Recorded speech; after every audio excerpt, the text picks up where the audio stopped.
എത്ര കാലം ജീവിച്ചിരുന്നു എന്നുള്ളതല്ല, എങ്ങനെ സന്തോഷമായിട്ട് ജീവിച്ചിരുന്നു എന്നുള്ളതാണ് അത്.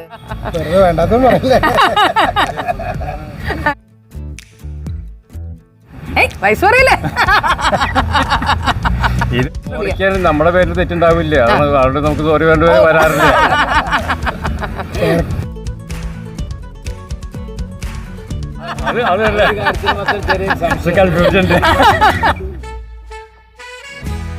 ഡമ്പലും ഇതായിട്ട് ഇതുണ്ട്. യുവതലമുറയൊക്കെ ഒന്ന് കേൾക്കേണ്ട കേട്ടോ. അതായത് ഇവരൊക്കെ ഈ കാരണവന്മാരൊക്കെ ഡമ്പലൊക്കെ എടുത്ത് എന്തുകൊണ്ട് പിശുക്കനായിട്ട് ജീവിച്ചു. കാരണം എനിക്ക് എന്തെങ്കിലും ഒരു ഇത് കാണിച്ചാൽ പിന്നെ ആ ഫ്രണ്ട്ഷിപ്പ് നീണ്ടു നിൽക്കില്ല.